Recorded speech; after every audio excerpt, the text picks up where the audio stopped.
Welcome back to the Better Men, Better Ball Player podcast. I'm your host, Trey Cobb. And I would like again to welcome back to our podcast. And this is a podcast about creating better men and better ball players. Better men to help grow our game, better ball players to continue to help take to the next level. Not only are we helping to develop the physical side of the ball player, but also the mental side. Because as we create better men, we in turn, as a result, create a better ball player.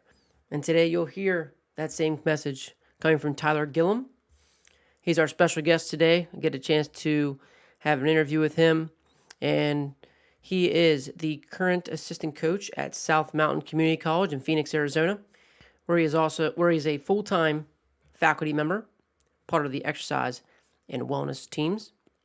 He's also the head coach of the Savannah Bananas in the Coastal Plain League and the current co-host of the Infield weekly podcast, Infield U.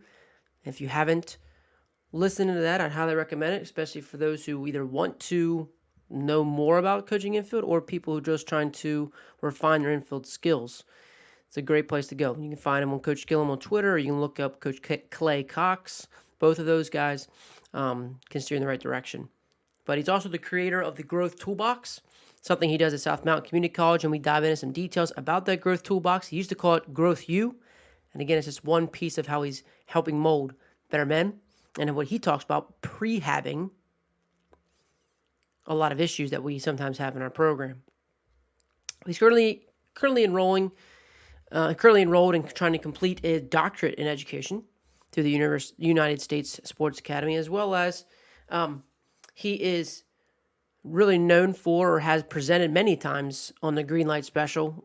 It's really his base running system. In 2016, South Mountain led all JUCO in stolen bases. 2018, the Bananas led the Coastal Plain League in stolen bases.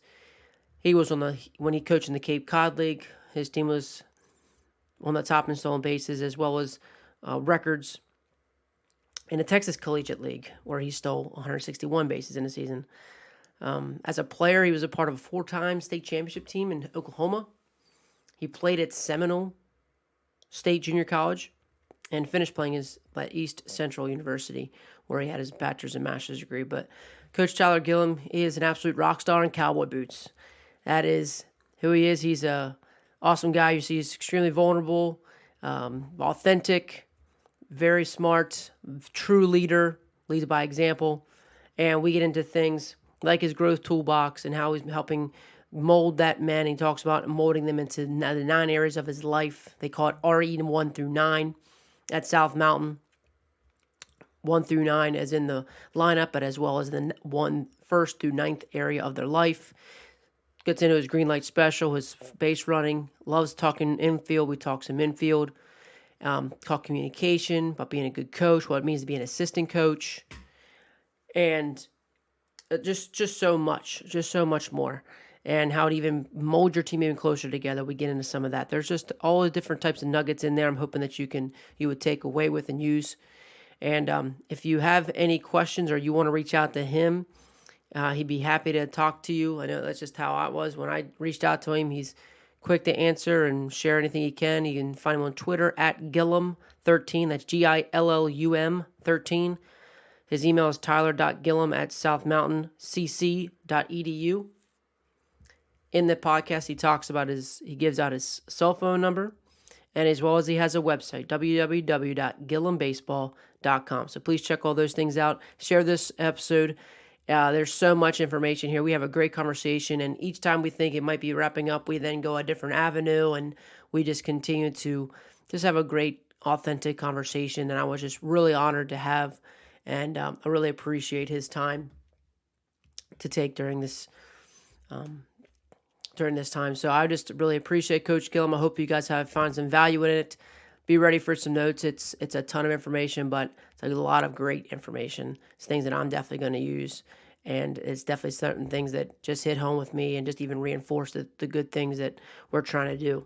So without further ado, hope you enjoy Coach Tyler Gillum.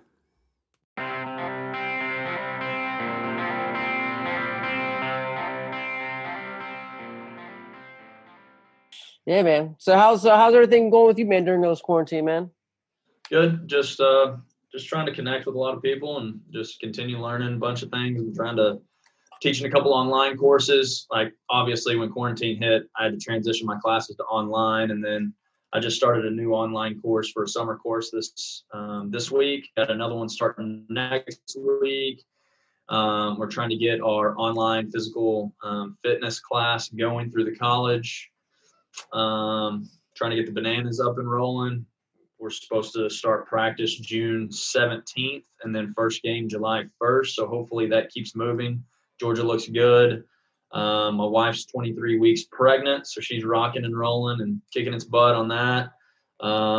Yeah, we've just been hanging out, really, man.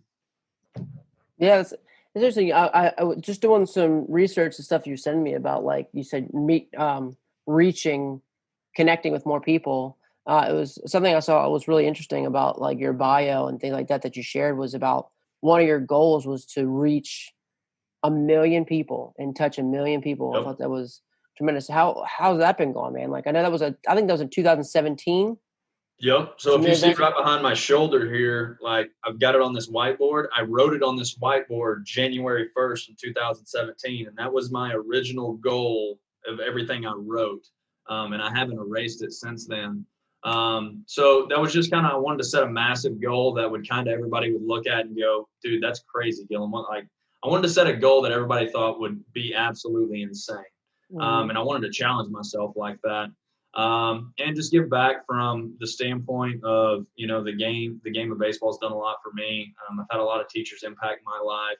My head coach in high school, Eddie Collins, probably impacted my life more than anybody. And, so that's just kind of some thoughts I wanted to come up with. If I knew if I could,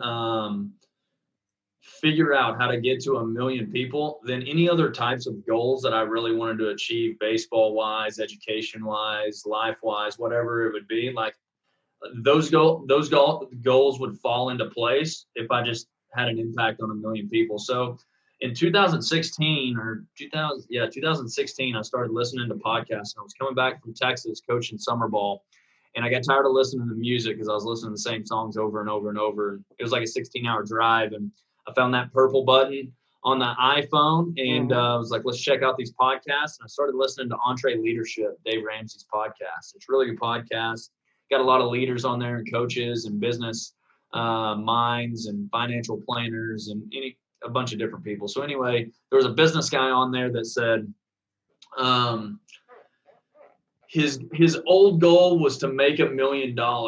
And then he said, until I figured out and change my goal to, I want to have a impact on 1 million people, I never made $1 million. So like I switched my process to just impacting people, and I ended up getting what I wanted down the road. So like I don't give a shit about making $1 million. Like money's not really that big of a thing to me. Like, yeah, I want to live comfortably and all of that stuff, but like I've never been motivated by money. Like I've turned down multiple jobs that could have paid me more money. Like the last year I was in the Texas Collegiate League, I could have taken over the head coach there in the Brazos Valley and made $10,000, but I didn't want to do that. I wanted to do something else and stretch myself. So I took a job in the Cape Cod League and made $1,800 that summer. And actually I spent close to 7,000 getting there, renting a car, all of that stuff. But like, I view things a lot different than just from a money perspective. I look at all my decisions on jobs are based around, I need to grow the most. Where's the place where I can grow the most and make the most connections? Those are always the two things that I put at the very top of that pedestal when any job gets thrown my way or any decision gets thrown my way. And, when I set this goal in 2017, it started directing and kind of getting me down a path. Like I would turn things down and decide to do some other different things because of that goal. So yeah, I don't know where I'm at. I told everybody I don't know, like I don't know if I, wherever that check mark is of like, hey, I'm at 500,000 people or whatever it is. And I don't know I know this, when I get to 1 million people, something will say like, okay, you've reached a million people. Like it'll be obvious, but I don't know what that looks like yet. So it's kind of hard to explain from that standpoint. So whenever it happens, I kind of know it'll happen. But like stuff like me and you hanging out, man, like that goal has directed me to like I wake up at 4 a.m. and talk to baseball coaches on the phone, and any way I can help, that's what I want to do. And if it wasn't for baseball and my head coach, then I would probably be in jail. So or dead. Yeah, that's kind of just what's directed me in a nutshell, I guess you could say. Yeah, it sounds like like it's such a big goal. It's almost just like your mission to be able to connect and influence a tremendous amount of people. Yeah, and I think it morphed into that more of a mission than a goal. It was a Yeah, goal in 2017. If you can see the goal, it says like I wanted to reach it by December 31st. Obviously, I sure. don't think that's happened. But it definitely kind of changed of like, okay, it's just taught me a lot of things, it's taught me like, okay, I've got to do this a little bit different. I got to add this in. I've got to change my daily routine here. Like, it's just how I interact with people, how I talk with people. Like, I don't know. And I don't have any of it figured out. I'm just like learning as I go and just, listening and seeing where I can help and seeing if I can, have a positive impact on somebody. That's really kind of the gist of it. Yeah, that's pretty sweet, man. I mean, it's funny, like I think what you just hit on was how you said it's now affected how you talk to people, and it's just like by having a goal of connecting with people, it also makes you treat people a certain way. It always makes you appreciate certain conversations. Each time you have a conversation, like I remember the first conversation that we had, like very genuine. Like you're very like you're just giving people that attention that um they have like, I mean, Sheets talked about a couple things like, never make 15 seconds feel like 15 seconds. That's certainly Yeah. something that you don't do. Your 15 seconds doesn't feel like 15 seconds. Yeah, and Sheets, man, like me and Sheets have been close since like 2010 or 11. Like we worked camps together back in the day, and I've learned so much from him from the communication standpoint. I think he's one of the best communicators out there. And he gets a lot of that from his dad, his dad was a speaker. And I think he's just really good at making everybody feel important. I think that's important, and no matter what business you're in life, just taking the time and listening to people. And I'm not going to say I'm great at it all the time. I'm not. I know there's, but it's on my mind. Like I want to make that happen, but at times I might come short of that sometimes. But it's definitely something that I try to focus on and let everybody know, whoever I'm hanging out with or talking with, like, hey man, if you need something, like I don't care who it is, if it's a big league coach, if it's a parent of a 12-year-old that randomly showed up at South Mountain and they call me and say, hey, can little Johnny come out and hit with you? We're in town. Sure. Like we've had that happen, like a random guy from California just showed up. I'm like, hey, let's go. So like whatever that is, I know some other people that have done that, and I think that's what we should all do. We're in good places because a lot of people have helped us out some way, some shape, some form. So I think we need to do the same thing. For sure. You talk about communication. I know that, and I know that's something that has been on your mind, and I've heard you talk about here recently. If you want to dive into the Winkleman book, like you talk Yeah. about communication and stuff like that. So how have you been improving your communication? What's something that we're working on? Well, the biggest thing I think I'm always trying to figure out is this Oklahoma accent, and everybody trying to figure out what the hell I'm actually saying. No, it's definitely gotten better since I moved out here. That was kind of the funny thing. When I first moved out to Arizona in 2012, my accent was so thick that like some of my players, they had no idea what I was saying. Like especially all my eyes, like line, like all my eyes. It doesn't sound. Everybody confuses it. So like, I'll tell you a story about how bad my accent was when I first got here. Is I tried to make a reservation at a restaurant, and I called the restaurant, and they're like, "What's your name?" And I said, "Tyler Gillum." And the person responded with Mike Jones, and I was like, what is going on right now? Like, so I was so conscious of my accent being thick. And like my dad, he's got a big Oklahoma accent. I remember bringing one of my best friends home from college, and they walked into the house. My dad was talking, and we ended up leaving like 30 minutes later. And we walked outside. My buddy goes, "Dude, I have no idea what your dad just said for 30 minutes." So, no, just from being conscious and self-aware of that, I think is important. I'm not saying I want to get rid of my accent or anything like that, but just being aware of that and being okay and being vulnerable and telling people like, hey, if you don't understand me, go Coach Gillum. I don't know what the hell you're talking about, Right. So I think that piece is one thing. I would say just growing as a coach, early in my coaching days, like the tone, like I would yell or get fired up in certain times when I shouldn't. I would yell across the room sometimes and cue a kid on a squat pattern in the weight room. And I had some negative feedback from that. And looking back on it now, that's one thing that's always stood out to me is like, one, on the forefront, we're talking about the squat form. I had a kid that wasn't squatting properly. And then I yelled across the room in the middle of his squat, in the middle of him doing this rep. And I'm trying to tell him to get lower, and like everybody's looking. And so like he didn't feel good in that. Me and him got into it actually in that one instance. And I always had that stick with me, is like, there's no reason that me and him should have had a argument about that situation if I could have handled that better. One, if I would have taught him better on the first couple of weeks we were at school, the squat pattern, the lunge pattern, the hinge pattern, if I could teach that better at the forefront, I would have never had to say anything. So that was one, I needed to make an adjustment. Two was, instead of me yelling, you know what, I need to be over there next to him, let him finish the rep, and then go, hey, let's look at trying to go about 3 inches lower in your squat form.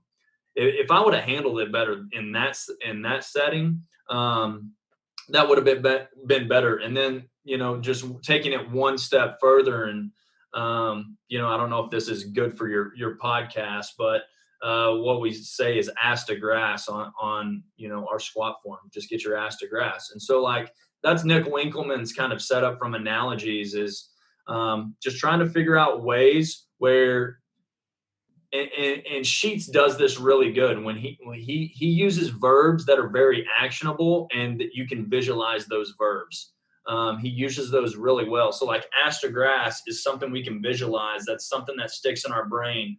And so just being able to use your language where it's sticky, and Analogies do that really well.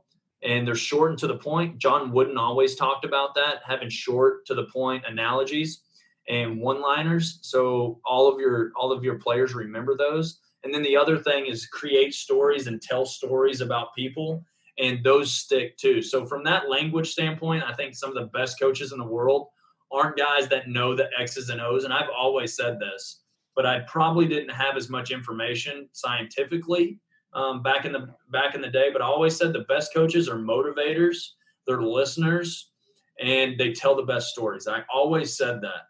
And they're not the best X's and O's guys necessarily. They might be good, but the thing that makes them tick is the stories they tell, the analogies that they have, and the way they motivate. Because without motivation, players don't dive in and give deliberate practice that's focused. And if there's not deliberate practice, then there's not going to be overall skill development. So anyway, that's kind of long answer on language a little bit. No, but it's important. I think you hit on a bunch of great things, and a lot of things that I think I can say just in the short time that I've known you since the ABCA and the time we spent on the phone. A lot of those things you can tell that, you're trying to motivate kids. You can tell that, you always typically have a great story, just like the stories you've already told about your dad and your best friend coming to visit, and then, and it's good to hear those things. I think as a young coach, especially, or anybody going up, there's all many Zoom calls right now, and there's a lot of things going on, and people have the fear of missing out, when those kind of things, like what you were saying, is still be important. Like, you need to be able to reach people and connect people and tell the stories and communicate well. And what you're like saying is pretty important, is really important. So, I mean, like, so you're great at the storytelling. How about a time where a story where you've been able to be that motivator and you've been able to see a kid really grow based off of, whether that may have been the summer where you got them or maybe at South Mountain? Yeah.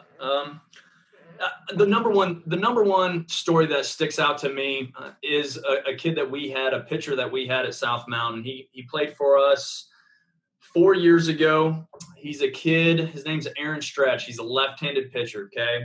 And so when I first heard about Aaron Stretch, we had a scout that I'm really close with. He actually used to coach with us. Aaron used to take lessons with this pitching coach, and that's a scout now. And so the scout called me and said, "Hey, take a look at Aaron. He's a great kid. He works hard. His velo's not there yet, but like he's a kid that would fit into the South Mountain mold of, what we're trying to do with toughness, discipline, and selfless. And he's a guy that would fit in with what you guys are doing. So take a look at him." Gave him a call. I remember it was actually on Thanksgiving, and called Stretch. "How you doing, man?" And just like from the start on the phone, he already had like a high energy level to him. "Hey, Coach Gillum, what's going on? Like, I've heard about South Mountain. I want to be at South Mountain." And just doing some background work on Stretch. I'm trying to figure out how good of a pitcher he is. My buddy that's a scout, he's like, "Hey, he's like 77 to 79 right now." I'm like, "Well, okay." Like he's gonna have to get a lot better if he's gonna pitch at South Mountain. So he's like the kid really wants to work. I think you guys should give him a shot. Okay, so he was relatively new to the Phoenix area too. I believe they moved from Chicago up north where it was a little bit cold. So anyway, talk with Stretch. He comes, throws a bullpen for us, and yeah, he's 77 to 79. And the joke is like, Aaron Stretch looked like the Michelin Man. So like he looked like that logo, right? Like he was shorter. He's probably like 5'9", 5'10", like, kind of stubby, like kind of stocky, but it was a lot of like baby fat. And, like he doesn't look like an athlete, all right, coming to us. But he's got this energy level about him. Like he wants to work. He wants to compete. He wants to get better, and he did some research on South Mountain, and he's like, "Hey, like I want to be there. I want to work. I want somewhere where somebody's going to push me." So we basically took the word of our former pitching coach, who's now a scout with the Rays, and was like, "Okay, we'll take a chance on this guy and let him walk on." Okay. He was a good student. So he got like some academic money to our school in Arizona. So anyway, Stretch comes to us and like he gets to work right away. And his freshman year was the first year that we did the Growth U program. It's now called the Growth Toolbox. And that's our classroom session that we do each week. So in 2016, I basically decided we need to figure out a way that we could develop players better from a skill standpoint, from a human standpoint, all different, any academic standpoint, as a man standpoint. So we developed the Growth Toolbox, and Stretch's freshman year was the first year for the Growth Toolbox. And so in the Growth Toolbox, we our first session is we set goals. We do a goal setting exercise for team and individual. We do telescope goals and microscope goals. And then we get into a time management plan. From there, we get into a nutrition plan. Then from there, we start basically telling a lot of stories and talking about the most successful people in the world in all facets, and what does their everyday daily habits and routines look like. And we share stories of like McGregor and Francisco Lindor and Troy Tulowitzki and Michael Jordan and LeBron and Oprah and anybody else that you can think of that's successful. I've probably studied them. I'm obsessed with studying successful people. So I want to give my guys what that looks like, because I think those stories stick. And so anyway, we talk about perspective. We do a lot of team chemistry building. So in this process, Aaron's in this process of our freshman year, and he's, really kicking its butt, and we take a picture in January every year. In the spring, we do like our individual headshots, right? So Aaron's headshot his freshman year, this is on Twitter too, and I can send it to you. He's got a side by side January of his freshman year and January of his sophomore year. It's a complete different person. And that's probably what I hang my hat on more than anything, is like what we do within our program. It's not like everybody around the country, college wise, they're going to sell you on how much scholarship money they can give you, where they're going to be able to get you to go to college, a lot of different other baseball things. But we're 100% going to sell to you that we're going to be able to make you a better man, make you a better student, make you a better teammate, make you a better, person overall. And that's really what this shirt's all about. RE19, the Game Honors Toughness, and the Growth Toolbox program, basically over the course of 2 years, developed into RE19, and our guys got to earn these shirts. And RE19 is 1 through 9 areas of life, relentless effort through one through 9 areas of life, but also 1 through 9 spots in the lineup too. Okay, so it's a life thing and it's a baseball thing. So those 9 areas are, let's see here, faith as a man, as a son, as a teammate, in academics, the game, practice, nutrition, strength and conditioning. So those 9 areas. And so we look at those 9 areas, and then we basically vote as a coaching staff and a team of who earns these in the spring. And so that's what those guys are working towards, is getting better in all those 9 areas. And Stretch did that, no doubt. He actually just finished with his nutrition degree, and he's going to be a registered dietitian this next year up at Northern Arizona. So, but the story with him is he basically lost like 30 pounds from his freshman to his sophomore year. He went from a kid that didn't pitch a whole lot his freshman year to having, it was like a 75% scholarship to a Division I school. So no scholarships coming out of high school, to 75% to Southeast Missouri. And he kept progressing from there. He went to Southeast Missouri in the Ohio Valley Conference, which is more of a hitter conference. And he ended up being their closer and throwing a lot. And, if you want to know about his energy level, they nicknamed him the Banny Rooster out there, because he was just crazy, just competitor. And that's really what he did. Like we have a structure in our program that's awesome, but like it's really, he wanted all of those things, and he wanted to work at it, and he wanted to get better every single day. And our structure helped, but like he put in all the effort, and I love that kid to death. And, I think that's what, that's kind of the epitome of our program. We get so many guys that come into our program with no scholarship offers out of high school, and then they leave with a D1 offer after their sophomore year, and they have that transformation just like Stretch had. And we take chances on guys like that when they are, they do, their coaches say, hey, this guy's an energy giver. He's going to work his butt off. And, we'll take chances on those guys. We have a guy that walks on our program every single year that starts for us every single year. And those are the guys that we look for, that bring that energy, that want to work, that want to get better, that might have got passed up for whatever reason. And I'll tell you the last story I'll leave with on this is Stretch's sophomore year.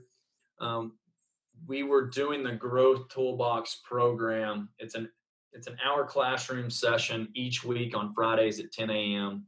And our president of the school, Dr. Olson, got wind of it, that we were doing it. She thought it was really cool. She really supports athletics at South Mountain. And they have like a community meeting every month. So she invited us to tell the story. Like she gave us like 10 minutes to tell the story about the Growth Toolbox and what we're doing. So I brought Stretch along, and one other player who also was a walk-on, and then went to Michigan State and played at Michigan State for 2 years. So I brought both of those guys on because I thought they were awesome stories to tell about really what our Growth Toolbox program did for these 2 players.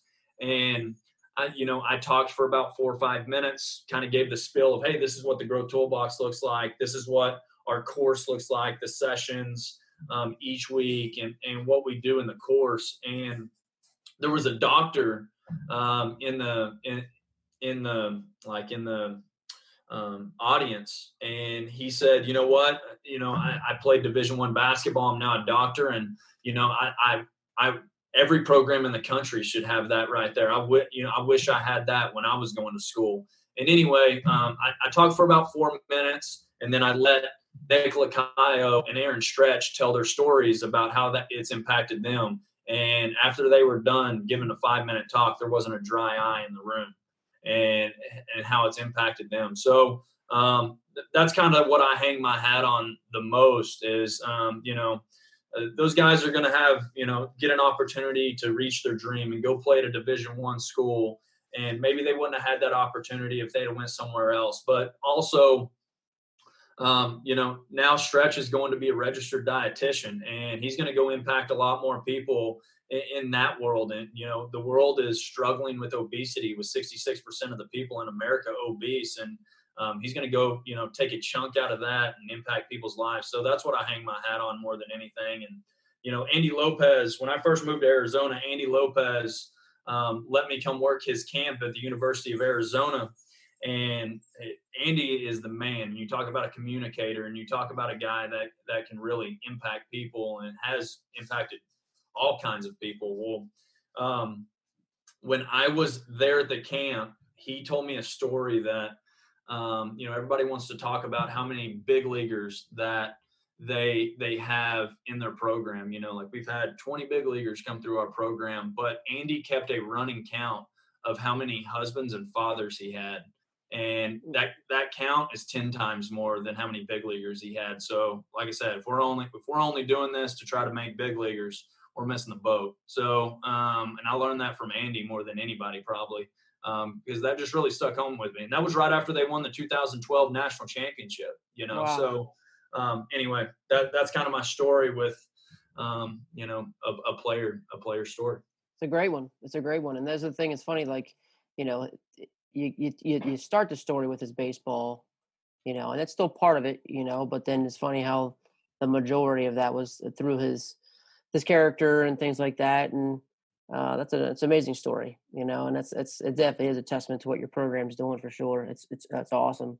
Because most people wouldn't think, being at a JUCO, you only got 2 years, you don't feel like you might have enough time to develop that. But that 18, 20-year-old years, man, they're pretty impactful. I spent 4 years at Hagerstown Community College as an assistant coach, and yeah, man, those years are extremely important.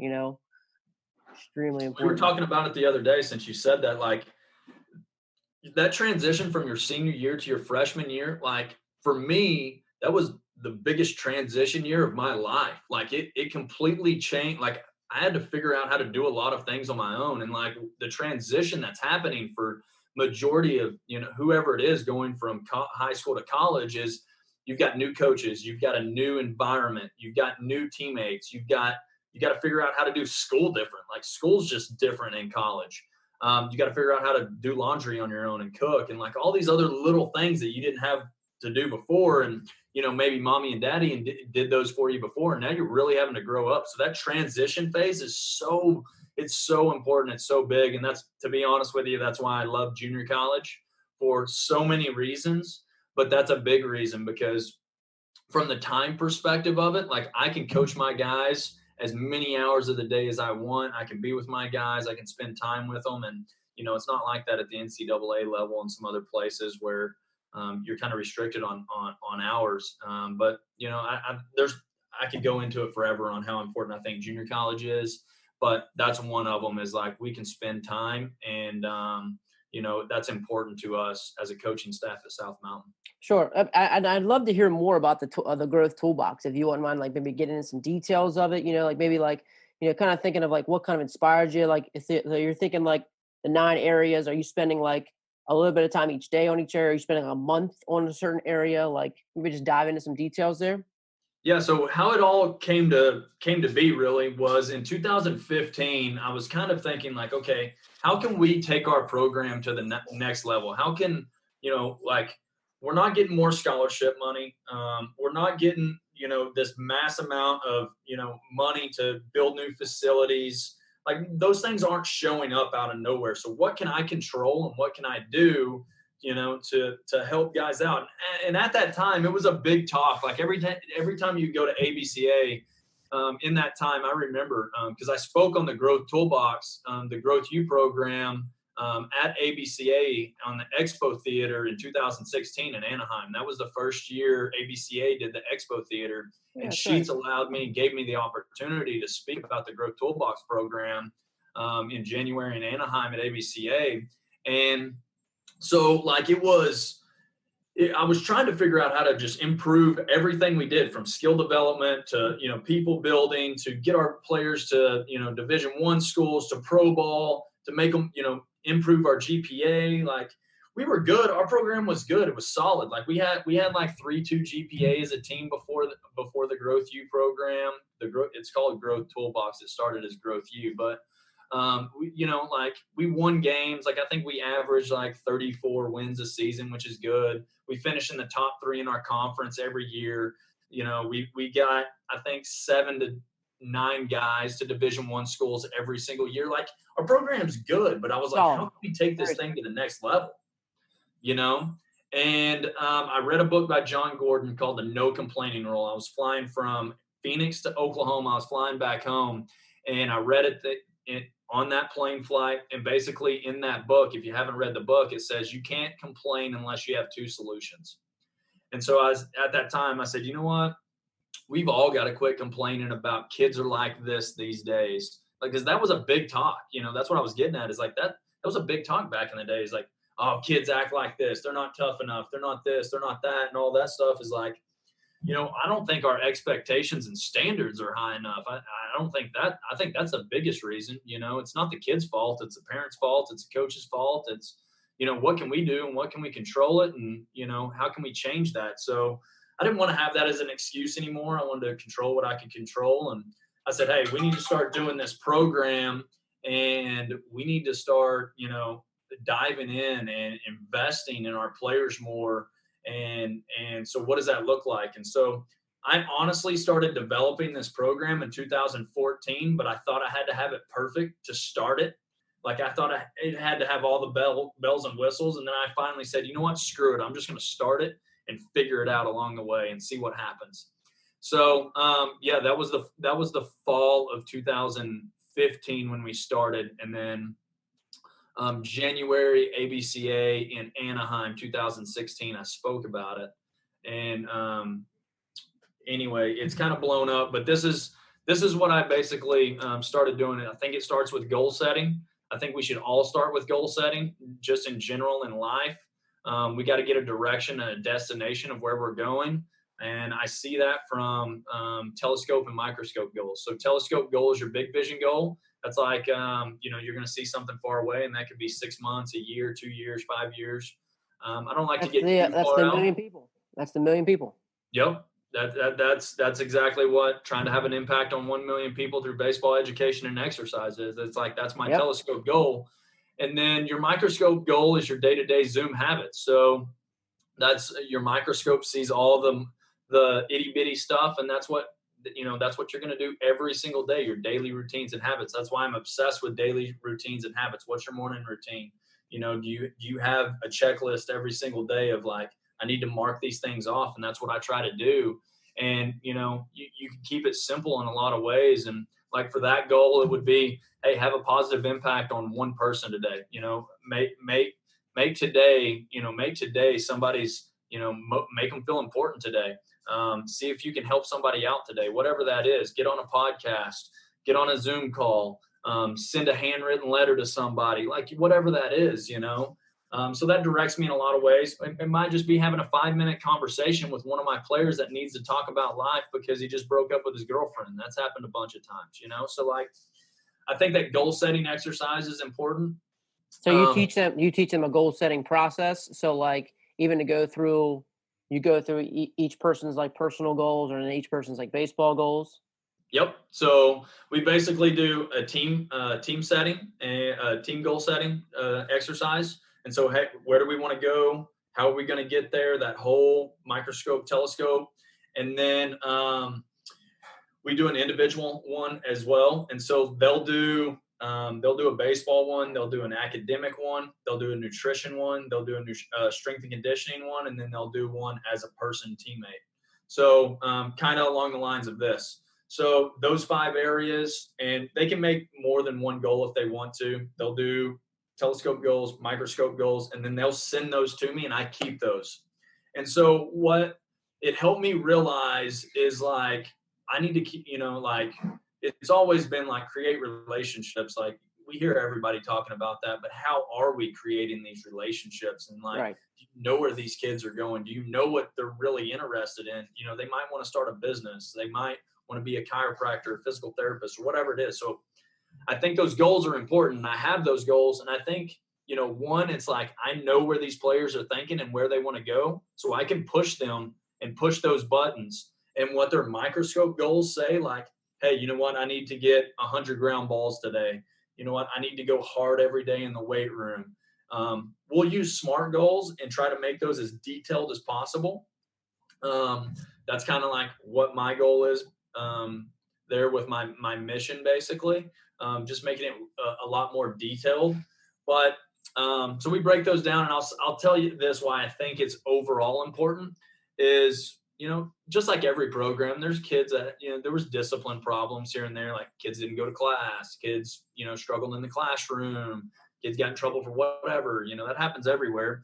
So I wanted to eliminate that, because one of our biggest things with our guys is like, I noticed is like, when they got in trouble at South Mountain, like they would have to run a lot. And then after they got, they finished running because they got disciplined for screwing up, like the next day or two, like they weren't as good at practice because they were sore. So from a skill development standpoint, they weren't going to get better those next 2 days because deliberate practice and being focused and being able to move as good as they possibly could.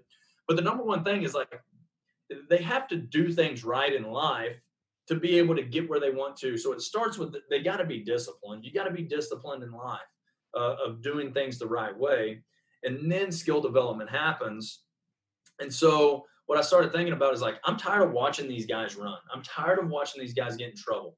So this is like the big scheme of the growth tool, the big motto, the big thought process behind the growth toolbox is, can we take all of these situations that we have, problems, whatever, all right, and instead of rehabbing all of those problems on the backside, like running, like kicking them out of school, like cutting them from the program, like whatever it is, sending people to drug rehab, alcohol rehab, AA, like all of these things that we do in America, just in general, is we rehab the crap out of everything.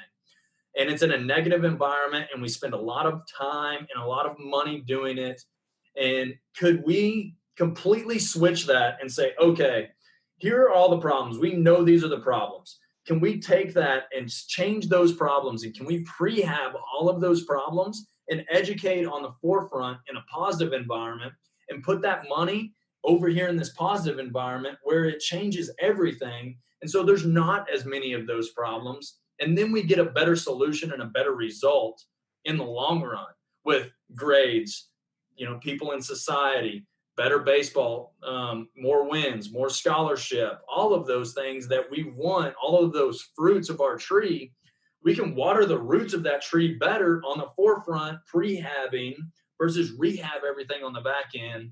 And it's not good. So once we started doing this, like we did the Growth U program, everything started changing. Like we were already a good program, but it went next level. So like we've averaged like 38 wins now versus like 32, 33, 34. We went from like 7 to 8 D1 players signing each year from our program to last year we had 14. Nice. We went from like a 3.2 GPA to like a 3.4 team GPA. Nice. I mean, like there's hardly any discipline problems. Like we hardly run anymore. We hardly run anymore because we've prehabbed a lot of those things on the forefront.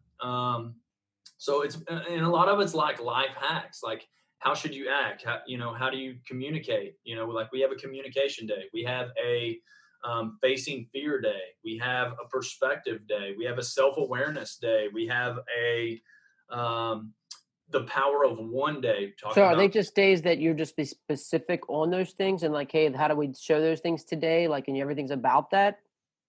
Yep. We kind of have a theme, and then we base off that theme. I tell stories, and it's not just me in the front talking. It's like I've got them mixed up into groups. So they actually have 4 groups that they compete in those groups throughout the entire fall.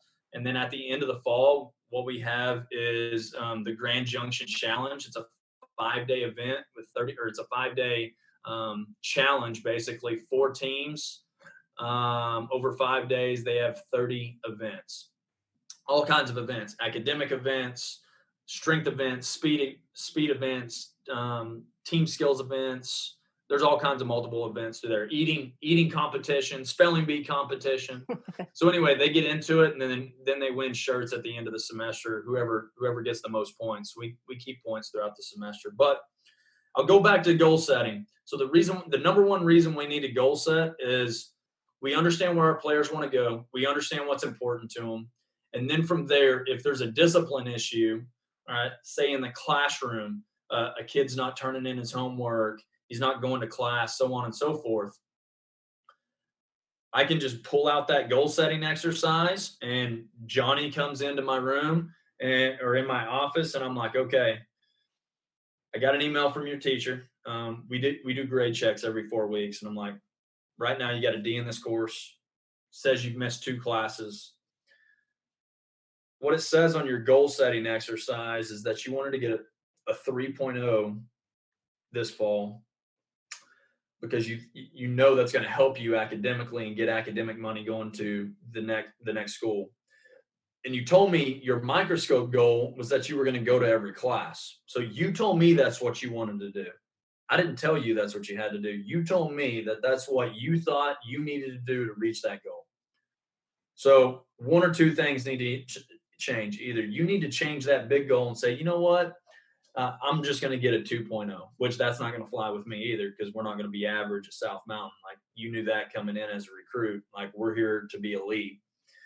Or we need to change your microscope goal and what your daily behaviors are doing. And they're like, yep, coach, you know what? I committed to that. That's what I needed to do. I screwed up. And really, that's the talk. Like, you're right, coach. That's what I said. That's all the talk I have. Like, it's probably the most easiest process, because they came up with it. They said that they needed to do that. 100%. And so I think that's just like any of us, right? Or right, Trey? Like, we all need to be kicked in the butt every once in a while and say, hey, you know what? Like, that's not good enough. We need to be better. Yeah, you got to own it.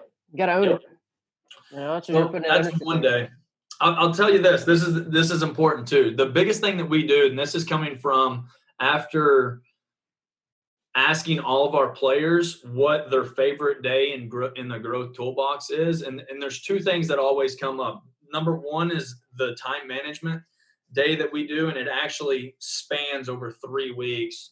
And what we do with our time management plan, we used to have an Excel spreadsheet, and we would map out every 30 minutes of our day, of basically put all of our telescope and microscope goals in that time management sheet, and everything that we needed to accomplish throughout that day: class, eating, sleeping, nutrition plan, practice, everything that we wanted to map out and make sure we checked those boxes for that day. And this is how I got those guys to do that and kind of buy into that. Is so after the goal setting exercise, I ask them this. I say, okay, all right, guys, if I followed you around for 3 days, I came to your house, I watched you, everything you did for 3 days, and I wrote down on a piece of paper everything you did: when you went to sleep, what you ate, who you were hanging out with, when you worked out, how hard you worked out, so on and so forth. And I kept a log of that for 3 days, okay? And I took that log to a random person that had no idea who you were, okay? And I said, hey, I want you to take a look at this log. This is a person I followed around for 3 days, okay? Can you look at this log and can you guess this guy's big vision goal? All right. Can you guess this guy's telescope goal by looking at his daily actions? And for the most part, I joke with my guys because it kind of gets their attention. I said, for some of you guys, I would probably sit here, do a 3-day log of what you did every single day. And I would take a look at that, and I would assume and I would guess that you wanted to be a drunk, obese video game player because you guys party too much on the weekends. You eat McDonald's every single day, so you're not feeding your body to perform at the highest level. And then you played 7 hours of video games, but you tell me on your telescope goal that you wanted to be a Division I pro baseball player. You want to play at ASU, you want to play at Oklahoma State, you want to play at Vanderbilt, you want to play at Florida, you want to play at South Carolina, you want to play at all these schools, okay? But what you're doing every day isn't showing up. So something's got to change, all right? So, like, you've got to add in, what does it look like every single day to be elite? So everybody wants to attach themselves to elite, to Vanderbilt, to Arizona State, Arizona, all these big programs around the country. Be a professional baseball player, all right? Make it to the major leagues. 750 players make it to the major leagues, okay, each year, okay? I think the number in the entire time of Major League Baseball, it's like less than 22,000 players have played in the major leagues. Less than 22,000. Think about that number. It's 100 years of baseball. And you want to be one of those guys, but you play 7 hours of video games. I'm not saying you can't play video games. I highly recommend you playing an hour of Major League Baseball, MLB The Show, because it's probably going to teach you to play the game better. I recommend that. We need outlets to let go. But instead of 7 hours, cut that down and go hit, go lift, go run, go study. I have to get that academic scholarship. So that's what it looks like on that time management plan. And now we do it through our Google Calendar, through our South Mountain Gmail account. So we basically map it out, and it's color coded. And I've got a picture on Twitter that I can show to you of our guys doing that. But that's really impacted them too as well. The other thing that I'll touch on is we do, and Sheets might have touched on this because we've talked about this a lot over the years, is John Gordon he came up with an exercise. I don't know if he came up with it, but I stole it from John Gordon, was hero highlight hardship. And I'll do that for the rest. Every year that I coach baseball, I will do hero highlight hardship exercise with my guys. But I had a player that played for us 3 years ago. He's now in the Brewers organization, named Keegan McCarville. And I said, what do you remember most about doing Growth Toolbox? I did this on our Instagram Live Coffee and Thoughts the other day with Keegan. He's one of the most competitive players I ever played with or ever coached. Love Keegan. And he told me, he goes, I would probably say the day we did hero highlight hardship, everybody told their stories about who their hero was in their life, what their hardship was, and what their highlight was. And there wasn't a dry eye in the room. And it completely changed the trajectory of our program, our team chemistry. And that's the best team we've had at South Mountain from a win standpoint. I think that year we ended up winning like 48 games or 46 games or something. We were one win away from the World Series. So it was a phenomenal year all the way around. But that team was close. They competed. But it was that hero highlight hardship that really touched those guys. And I'll tell you this, Trey, like talking about getting to know your players and creating relationships is that exercise. I found out that 3 players told me stories about they were so depressed at one point in their life in high school that they were going to commit suicide. Wow. That they set it up, they had it planned out, they thought about it, and they all had different stories about what they were going through. And if I would have never had that, if I would have never had that exercise session as a team, I would have never found out that information about those players. And like, man, I looked at those players differently from that day forward. Like, man, that guy, I think we hide our emotions, especially as men, a lot, really well. And, like those guys, we have a kid that story this year, he opened up and told that story, and man, like who he was as a person after telling that story to the team. And he took off, as a person. So those 2 things are huge, goal setting, time management, hero highlight hardship. We do multiple other different scenarios in Growth Toolbox. I could sit here and talk about it for 10 hours. I've been trying to write a book for the last 5 years on the program and get it out there in a booklet form, but I haven't done it yet. I need to do it because I think it'll help me out on that, on chasing 1 million people. So anyway, there you go. That's a nutshell. That sounds like another online course there too. Yeah. So I need to lock in and get those things done. Yeah, man. Yeah, man. That's fine. A hero highlight hardship is something that's been a staple for me for at least 5 years. I think it's been at least 5 or 6 years doing it. It is tremendous, and I think the perspective of because especially high school level, and I'm sure I know it's creeping into some college and things like that. But the parent problems and parent issues that people would have, or parents can just be a struggle sometimes. And but for me, when I do that, and a lot of times what you hear, and especially well, I can speak from the high school kids that we've done it, is majority of them their hero is their parent Yeah, no is doubt. and what it does for us as a staff when we're sitting here hearing them and we know that this guy just reams us out or how their parent just is but in that it's still that kid's hero. And Yep. so it gives us very good perspective on dealing with that kid, handling the parents and being able to just have that relationship because that was one of the biggest things that it hit home with us, that no matter what this guy does to other people, like his son, like this is his hero. Yep. So No very, doubt. very, like you said, the perspective that you gain from that is amazing. But yeah, the environment that you must has created for people to share like that is pretty tremendous to your guys' credit, South Mountain, because that's certainly not easy. I can remember even specific places where we were at when we were sharing. Yeah. Sometimes we weren't in a classroom. Like 6 years ago, we weren't in a specific classroom. 6 years ago, it was on the side on the field. Yep. When we just had like a after practice or before practice kind of skull session, I guess you could put it. And that Yep. was the topic for the day.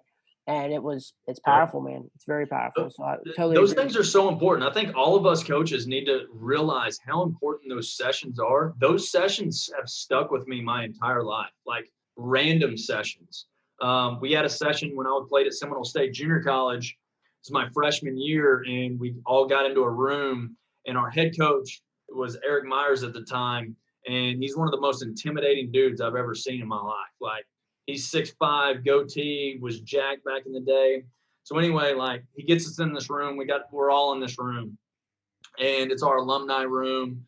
And he plugs this DVD in. This is in the fall of 2005, and it starts showing this story about Team Hoyt. Have you ever seen the? Do you know the story on Team Hoyt? So no, I the forgot. father I've heard it. It's Say it a again. father-son combination. They do Oh, that's Ironman what it is. contests. So they've Okay. been doing it forever. They've ran the Boston Marathon. They did all the Ironmans. But his son's a paraplegic.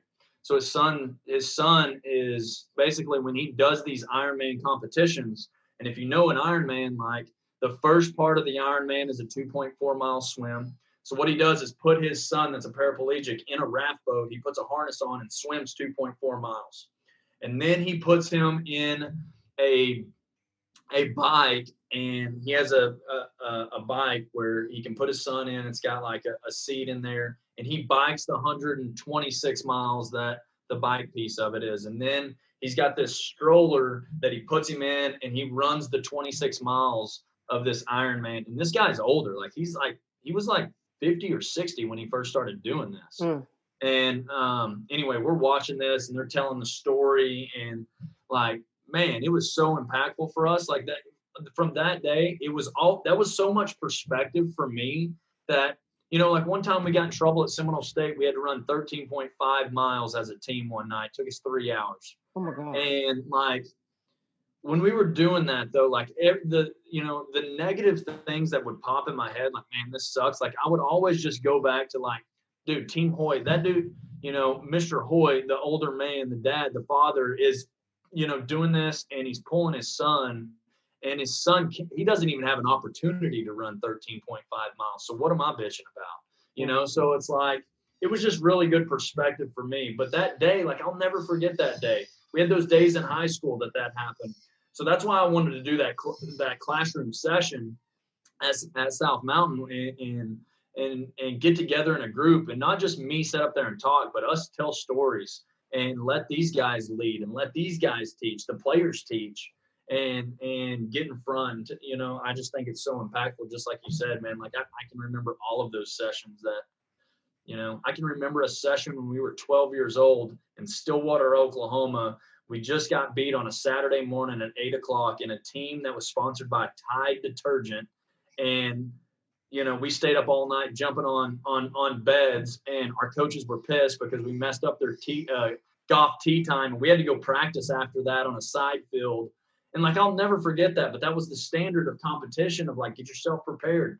I think that's why we won 4 state championships in high school. It's there was a standard, there was an expectation, hey, get yourself prepared. Don't stay up all night jumping around like a bunch of idiots. We were 12, but we were really good. And then we had a lot of good teams in high school, and then pro guys and college guys after that. So I think there's just a standard that you need to hold. But those days, those meetings are so important. Yes, they are. Yes, they are, man.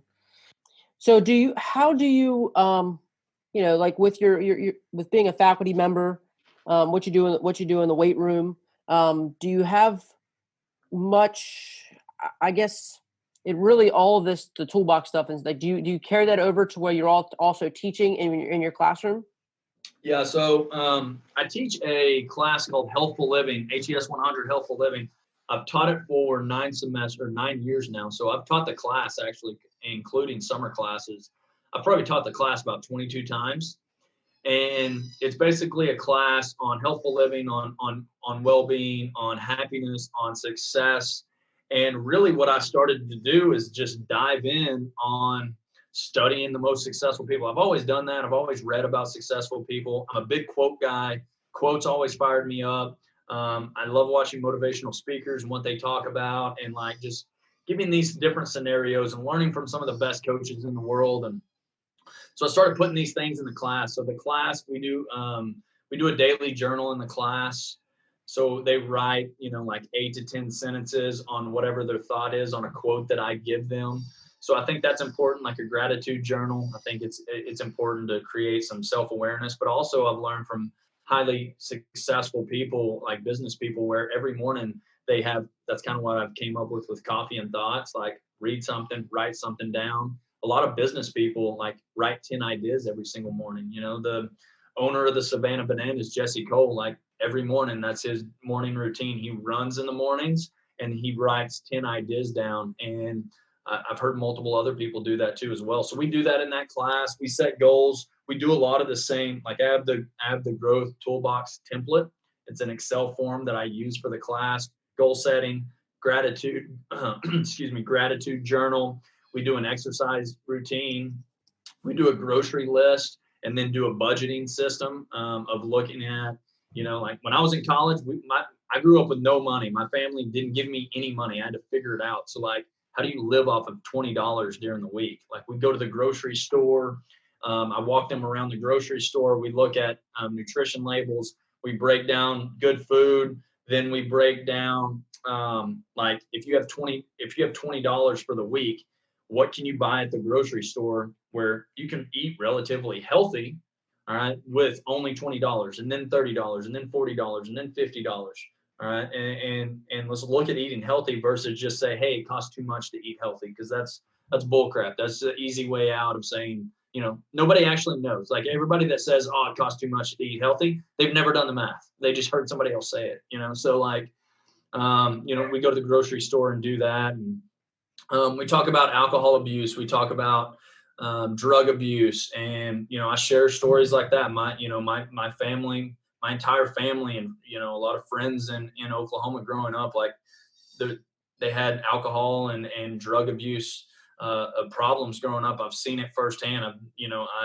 I've seen what it's done to families, to people, and again, that's why I go back to, we need to prehab some of these problems versus rehab some of these problems. And my mom died of a Oxycontin overdose in 2018. And then, my dad's been, he's been in and out. He's had 5 DUIs. He's had trouble with drug addiction for his entire life, 40 years, he's 60 now. So I've seen that firsthand and trying to deal with that. And so anyway, those are some of those things that kind of go into that. Incredible, man. You're an incredible leader. It's great to be a true example. And you talk about a very practical course too, that you're just basically just saying, hey man, here's how I'm just going to help you build a great life. So good for you, man. It's freaking awesome. just thinking about diving into some baseball stuff too. Now you've talked about, you got into the bananas. You talked about Jesse Cole. How have what have you seen the biggest difference between, the bananas, what the bananas do, and like what you're kind of doing at South Mountain? Like, what's the two big, how do you live in those two worlds? Well, I'm a head coach with the Savannah Bananas, but I'm an assistant coach at South Mountain. Our head coach is Todd Easton. He's our athletic director as well. He's been there for 20 years and love that guy to death, man. He's given me so many opportunities. And so I just try to be the best assistant I possibly can for Todd. And he's got a lot of things on his plate. So I just try to figure out what I can take off of his plate. And there's so many. We have four assistants at South Mountain right now. Three of those assistants are head coaches in the Coastal Plain League. Kevin Stoyne, he's with the Holly Springs Salamanders, and then Jimmy Turk, he's the head coach of the Macon Bacon, which is the Bananas rival, actually. So we get into fights in the office a little bit, Nice. Macon Bacon versus Savannah Bananas. But the thing that us assistants love just working for Todd is like he doesn't micromanage you. It's like, hey, here's your job, here's your duties, here's your responsibilities, and get after it and go to work. And then if we need to change some things, we'll change some things. I think that's a great thing about working for Todd. And so I just try to be a great assistant for him and just do everything that I possibly can to help improve our program. But with the Bananas, we're playing in front of 4,000, 4,500 fans. At junior college, it's usually about 100 fans, and about 20 of those guys are scouts. So it's just a different piece to that. That's kind of the gist of it, I would say. Okay, well, think about when you go back to being an assistant coach. You talk about taking things off the plate of head coach. What else do you think makes a great assistant coach? I think loyalty, hard work, doing more than what you're paid for. Understanding exactly what the head coach needs and wants, and be able to approach him and say, hey, what else do you need? I think as a head coach in the summer, I was a head coach in 2012 and 13 in the Myrtle Beach Collegiate League. So I got a little bit of a feel of that. And then, just learning from other coaches around the country and just watching and observing and kind of being self-aware of what's going on and what the team needs and where I can fill a role, and being able to be flexible and adapt. I think those are flexibility and adaptability. And no matter what job you go to in your life are two things. Like, things aren't going to go great. Like, they're not going to go as planned as all the time. So like, just know, here's a plan. We're gonna plan as well as we possibly can, right? We've got our whole fall planned out, but no, rain's gonna happen. Injuries happen, things happen. Life happens. So you got to be able to adjust. You got to be able to be flexible, and I think being honest, being able to speak your mind, being able to just show up and go to work every day, be able to be loyal to the head coach. My biggest thing is do more than what you're paid for, because in the reality of it, we probably aren't paid. None of us are paid enough to put in all the hours of throwing BP, hitting fungo, doing administration work, whatever that is. So don't look at it from, if you're looking at it from a money standpoint, you're always worried about how much money you're getting paid. I think you're in the wrong business. Or not for the right reasons. Yeah, you're not doing it for the right reason. So my thing is just keep improving, figure out how you can be a benefit. I think Dan Padilla, one of our assistants at South Mountain, he played for us and then came back and coached with us. I think he's the epitome of that. Like, he first started helping me with the infielders at South Mountain, and then he started helping with the hitters, and then he started working on the base running piece of it. And then he worked with the catchers at one point. Then he helped Todd with the pitchers. So he floated and did all of these things. Was kind of like a Swiss Army knife. And now he's really he kind of leads up our hitters. We all kind of help with hitting, but he kind of leads it up, puts together all the programs and the plans pretty much. And he's just grown, but he's grown in multiple areas. And so he's so beneficial to us at South Mountain. Like, he gets paid $1,000 for the entire year. And, he makes his money from mowing the grass, basically taking care of the fields on campus, so and then he invests and volunteers his time. That's kind of in a nutshell. Do more than what you're paid for. Take care of your guys. Be the good cop, because the head coach has to be the bad cop, I think, because he's going to do most of the discipline. And so, yeah, those are a couple things. Sure. And I think it speaks to who you are too as a person. I know looking through, and you're just doing the research, what you sent me about how you basically got to your position as a full-time faculty member, of how that's always kind of when you first got there is what you needed to do to even become full-time. It was always a matter of doing more than what I was getting paid to do at that moment. Yeah, no doubt. And it's always been that thing. It's like every job I've tried to take, it's either, is this job going to help me grow more and learn more? And am I going to make more connections? It's never really been about money. And then it's, I saw that faculty position opening 3 years before it opened, because we had a doctor that was about to retire, Dr. Ferguson. He was in that position for a number of years. He was about to retire. So I just started trying to take responsibilities off of his plate. I was an adjunct faculty at the time. I was teaching a couple classes, and I started trying to do basically all of his work. I'm like, whatever you want to give me, give it to me. Hiring adjunct faculty, doing a lot of the administration work. I ended up creating our exercise science program at South Mountain. We had 10 classes that we didn't offer for the program. I developed and did all the curriculum for those classes. I taught all of those classes.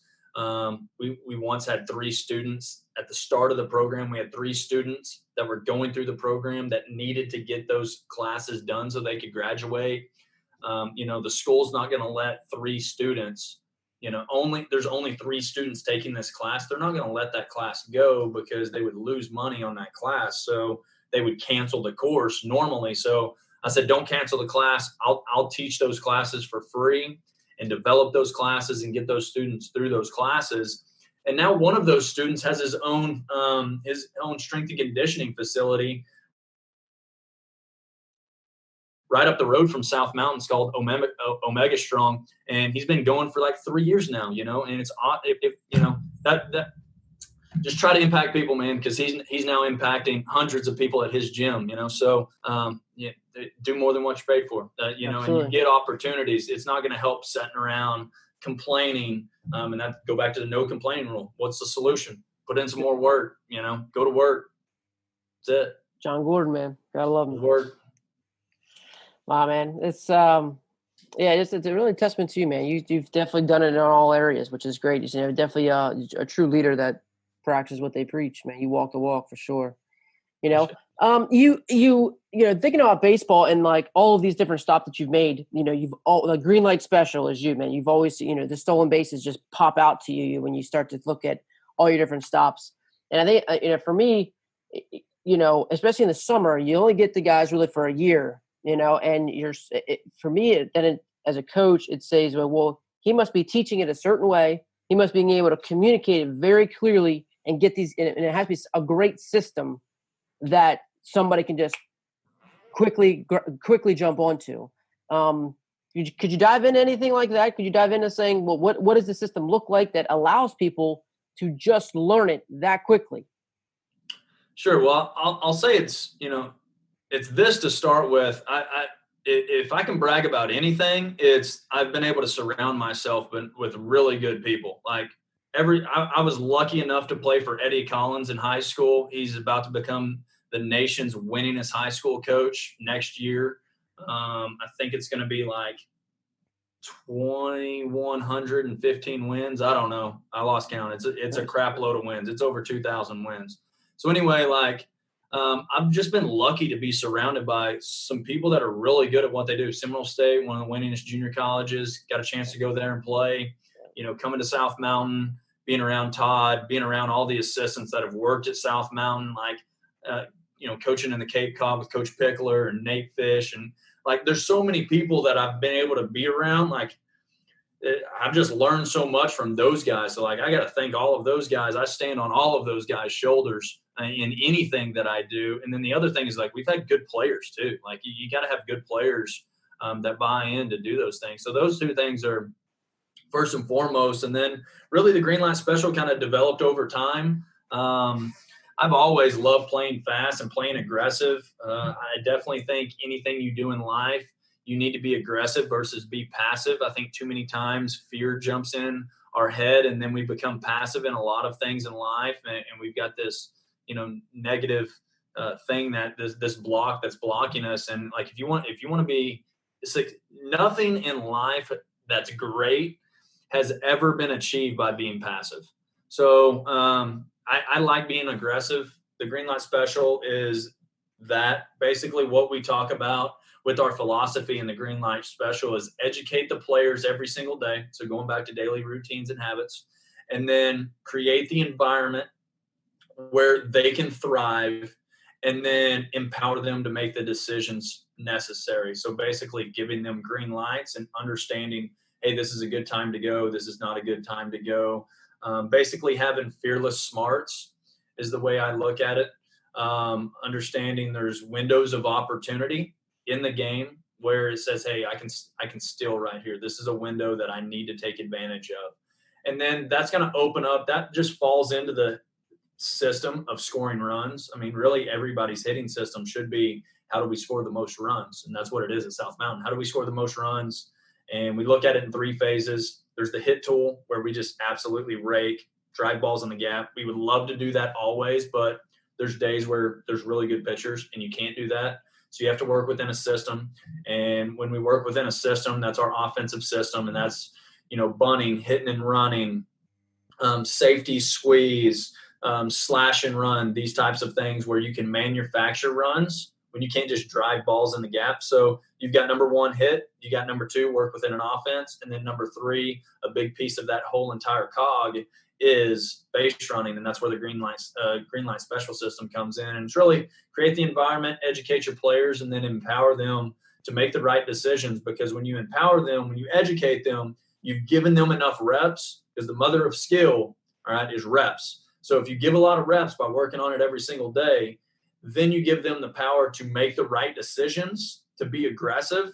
Then you take the handcuffs off of those guys, and then they react faster because they've done it a lot, and then they know they have the freedom to do it. And then they know when it doesn't work out sometimes, their coach isn't going to jump down their throat and go, dude, what are you doing? That sucked. Why are you getting thrown out?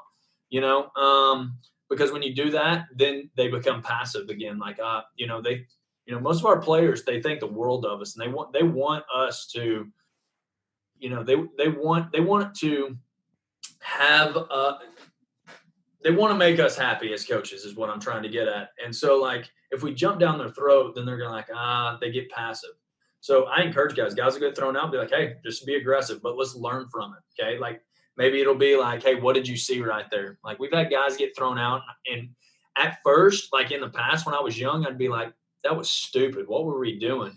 And instead of me going to jump the kid in the dugout, I would pull him to the side and be like, hey, what did you see right there? What did you have? And he was like, coach, 85% of the time he was going to be a 2-look pickup home guy right there, and the shortstop wasn't holding. So I thought I could get a better secondary and go. And he hasn't done an inside move at all. I got caught that one time. I'm like, he came up with all of those things. I'm like, right. He had a plan. He was thinking, good job. You know what? I tip my cap to the other team doing a good job defensively, So, but really it's just about, being aggressive and taking advantage of, really defensive trying to play catch. We talk about pressure burst pipes. We want to put as much pressure on as possible. And it's a lot more than just stealing bases. It's a base running system of being smart on the bases, understanding how to go first to third, understanding dirt ball reads, understanding reads from second base. There's so many reads that get screwed up from second base, and that costs runs. So every game, I think we either lose a run or gain a run by good or bad base running. Every single game. It's either somebody, screws up on the bases, or somebody had a really heads up play and they were able to score, because we worked on it and they got really good at it. And, I think the biggest thing is this, just like anything else, like if we don't work on it every day, and I think what happens in a lot of, and this is what happened at South Mountain. We used to work on base running back in 2014 for 45 minutes once a month. Okay. And then we'd get to the spring and we would screw something up and be like, dude, what are you doing? You don't know how to base run? Like, you know, we worked on that back on September 13th. You don't remember that? Well, no, nobody remembers that. You know, like, who remembers working on something September 13th? You know, so like these things got to happen often. There's something I was reading the other day about I think it's called the forgetting curve. And it's basically how we need to map out our practice plans, and whatever our content is that we're teaching, we need to teach it multiple days and plan that out in our system. And we've kind of done that within our base running system, our schedule throughout the entire fall. I showed that in 2018 when I was speaking at ABCA on the green light special, that little schedule that I had, and just really trying to map it out and work on base running 10 minutes every single day, and figure out different ways to teach it, you know, from a video standpoint, from a written test standpoint, from a them teaching it. They're going to learn it the most when they teach it. If they do not know how to teach, if they can't teach what you're trying to teach them, they haven't learned it. They do not know it.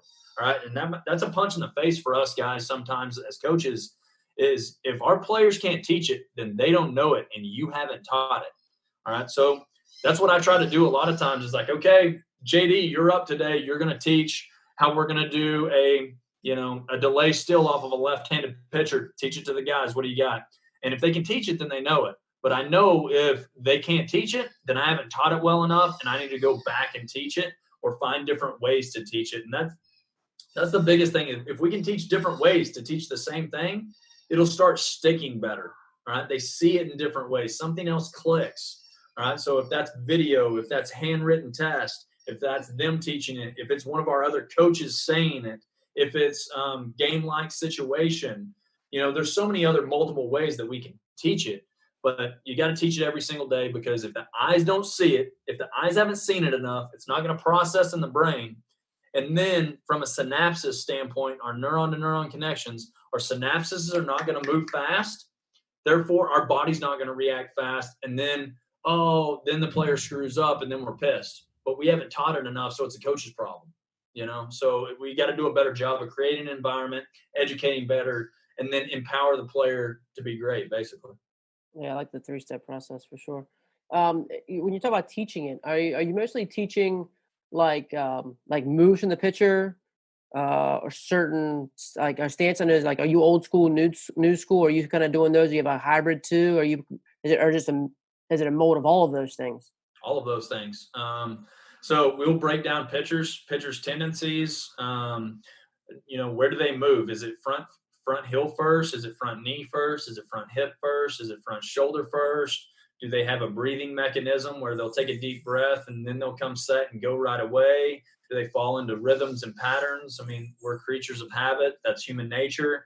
So we'll break down those tendencies. We'll go over, we work on leads and secondaries a lot. We'll do that within our stretch program sometimes. We do base running every day for 10 minutes. Now you're talking about base running as in like live reads, you know, like doing like a 4 bases kind of thing? Yep. So we'll do every day. So we basically go stretch routine, all right? And we have a lot of different stretches within our stretch routine that implement sprint form and sprint mechanics and trying to get faster and have reads off pitchers. We'll also implement like touching the front part of the bag, getting better leads, you know, work on our leads in the stretch routine, because those are reps that we can get, you know. Absolutely. Sure. They'll go play catch and then we'll do base running. So we're actually going to flip that in the future, where we're going to go stretch and then straight into base running and then play catch. But anyway, we do it every single day for 10 minutes. It just depends on what we want to do that day. It could be dirt ball reads. It could be, you know, really the first month when we map it out, a lot of it is just teaching, like, how do we get our primary lead? How do we get our secondary lead? What are the different types of stills that we can have? So we can have like you can have your just straight still, old school lead. You can have your momentum lead, which is what everybody calls new school lead, or Tally talks about new school lead. I just call it a momentum lead or a vault lead. all right, where we're just moving a little bit. We can do the creep where we're just moving just a little bit at a time so our feet don't stop. We can do the lean still where we lean into our front knee and try to get rhythm with the pitcher actually going to the plate. You saw Ricky Henderson do that a lot back in the day. So if you look up any YouTube videos of Ricky, you'll see him lean.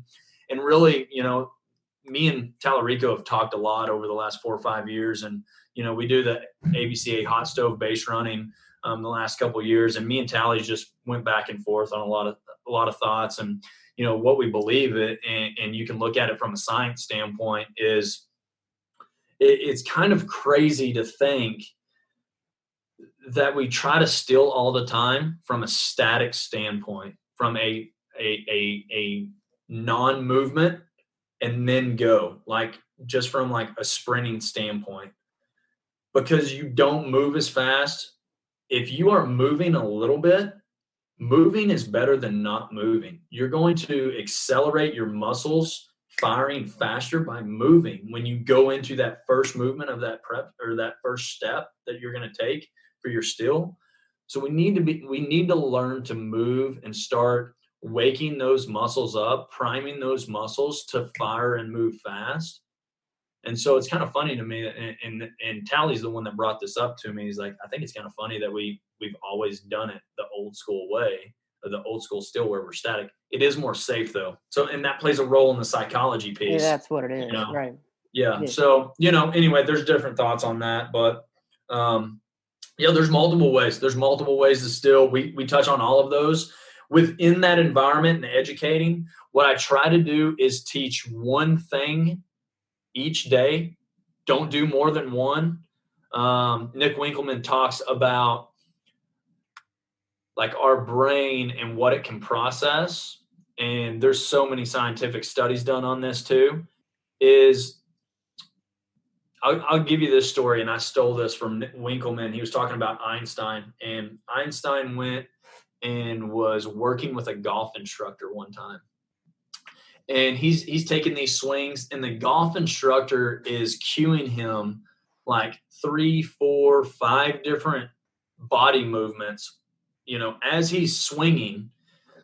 And Einstein's trying to hit, and he's like, his brain is overloaded. It kind of looks like Chris Farley on like, what is that, on an old movie where he's pulling out his hair. He's like, I can't handle this. My brain's about to explode. Right. So Einstein is like, hey, you're trying to give me all 4 or 5 different types of movements right now. My brain can only handle one. So what Einstein did was he took 3 golf balls and he said, all right, this is what I want you to do. I'm going to throw these golf balls at you and I want you to catch them. So he just threw them.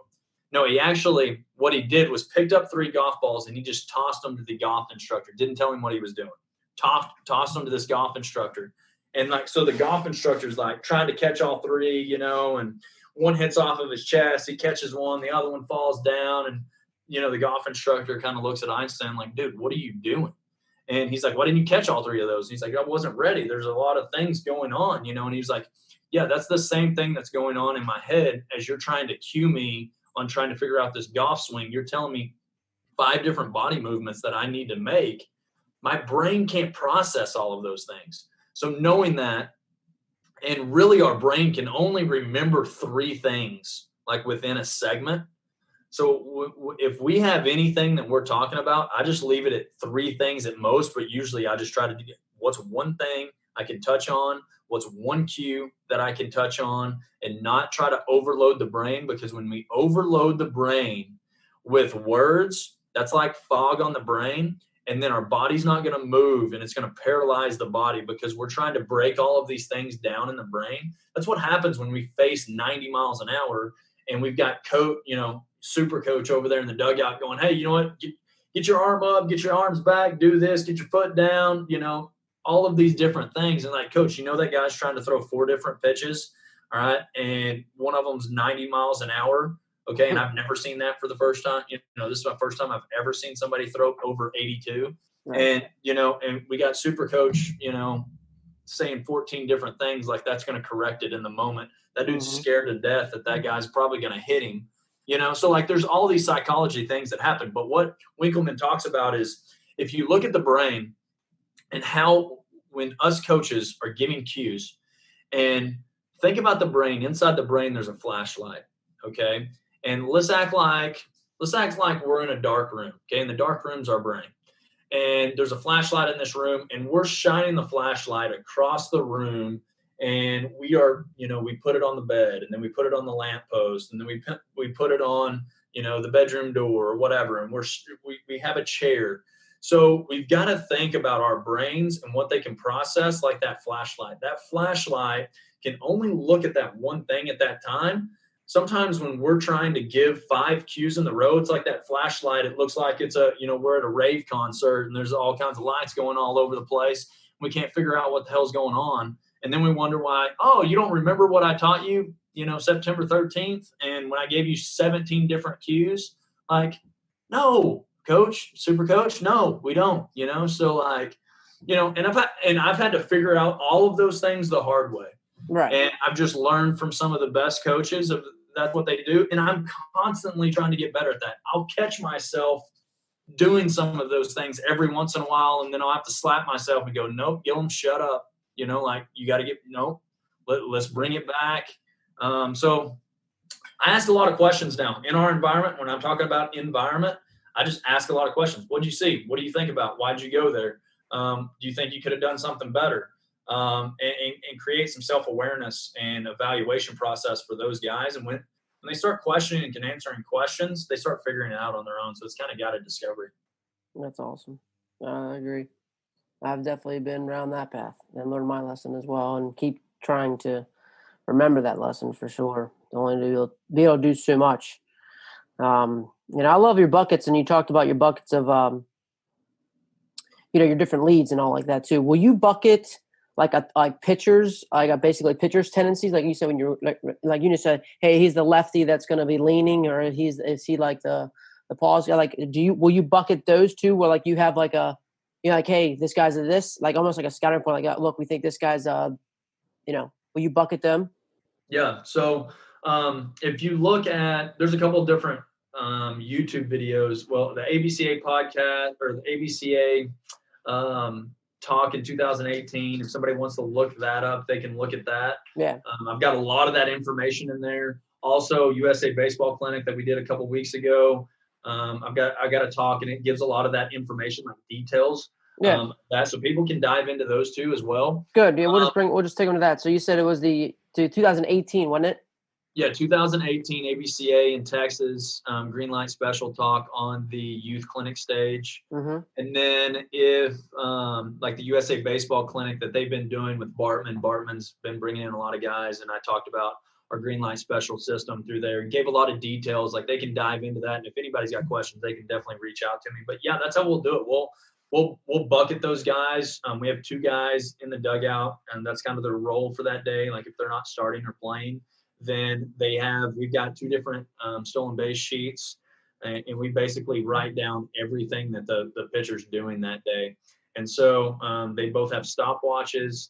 And so it's not just them trying to give us information so we can figure out when to steal, but it's also usually I put my 2 best base runners that aren't playing that day on those sheets. So when they actually do get in the game, they know what to look for, or maybe the courtesy runner, because we have courtesy runners for our catchers in our league. So like, we put our courtesy runner on that, so he knows exactly when he goes in. Like the pitcher's a 135 to the plate, the catcher's on average a 205. He's inaccurate. He doesn't do well on blocking. He's got all of this quantitative and qualitative data already that we've watched, and maybe we've scouted before we played these guys, but actually in game too. And then we blanket all those guys, and then I actually have those 2 guys that are on the chart. Like I'll talk every once in a while when we come in from defense and say, hey, this is what I'm seeing, or do it individually. This is what I'm seeing with these guys. So try to look for this window of opportunity. But I try to have those 2 players like, hey, when these guys come in, you start spread the knowledge, spread the news. All right. What are these guys doing? All right. Hey, these guys are, on a breaking ball, he's 145 to the plate. He doesn't like to throw his breaking ball. And when he's behind in the count, every 2-1 count, he's a fastball. He's a slide step, and whatever the tendency is, so we just try to constantly communicate that. Not just me, I want the players communicating that. Absolutely. So that's kind of how we do it. Cool, man. That's awesome.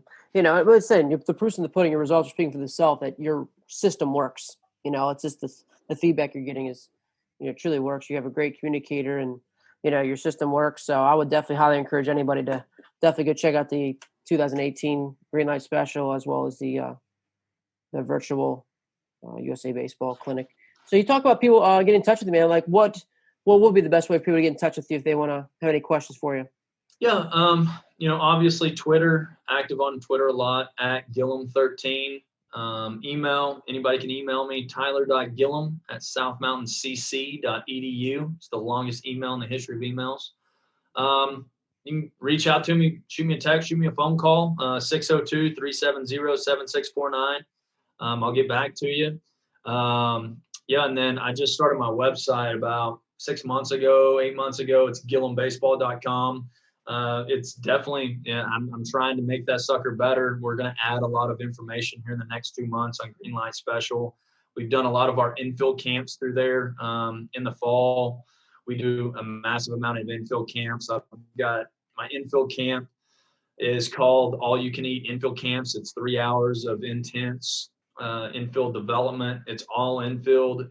That's probably my number one passion over anything. A lot of people kind of know me for a little bit of base running, probably most than anything. But my real love is infield play. Like that's my niche. That's the best thing that I'm at as a coach is coaching infielders. So we've really just tried to blow that up and really impact a lot of infielders in Phoenix. And we're going to do that with the Bananas this summer too as well. So we're going to come out with some individual infield camps with the Bananas.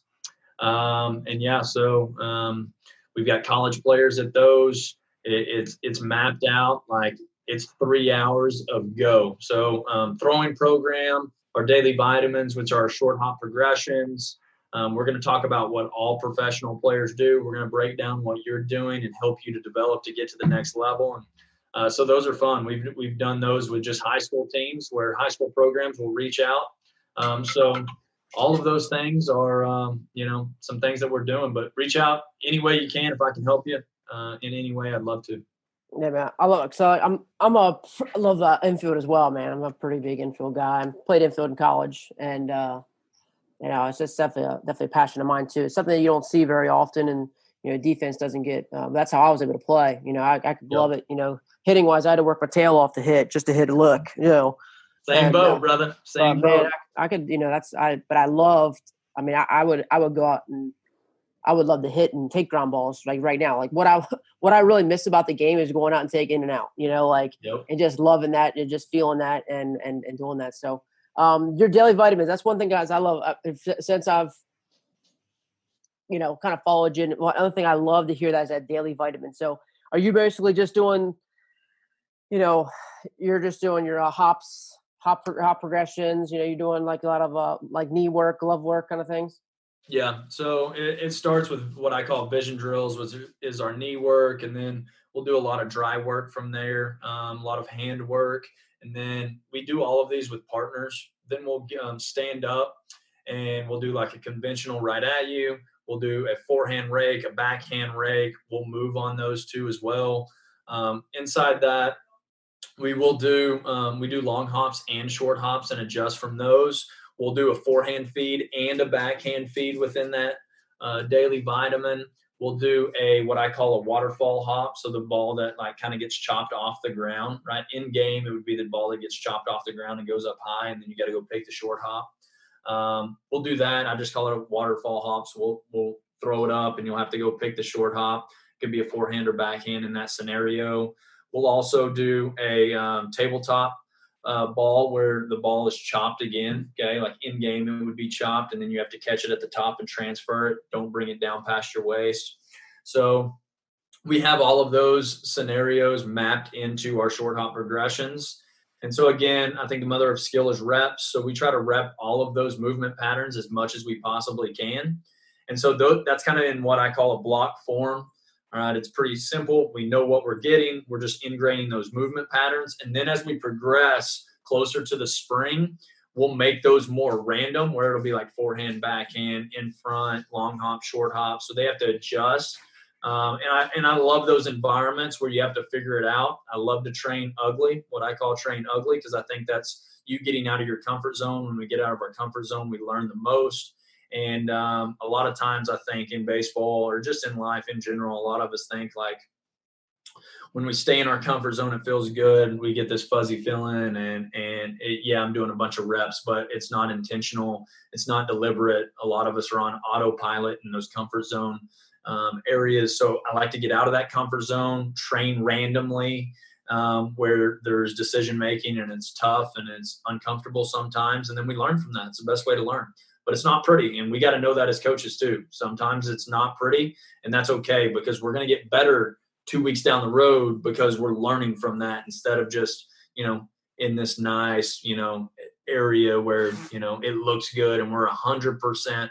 That's the question we got to ask as coaches. If my guy is hitting a line drive in BP 10 out of 10 times, is my BP hard enough? Is this really getting him better? If this guy is catching, 20 out of 20 ground balls in a row, is this really going to get, is this hard enough? Is this preparing him for the game? Because I look at it a lot of times in our environments is, the game, I look at the game as kind of Mount Everest. And I think a lot of times what we're doing is training guys on like a treadmill in a fitness center and 70-degree AC on 3 mile an hour with no incline on this treadmill.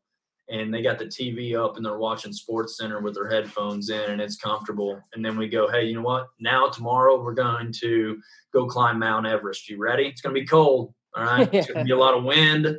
There's going to be a lot of things pop out. Like there's going to be a huge incline, So that's how I can kind of compare it to, like, we need to quit training our guys on a treadmill all the time in this good, feel good environment where we need to get them on that mountain a little bit more and train ugly. It's a great analogy, man. It's a great analogy. Another way of showing you're a great communicator.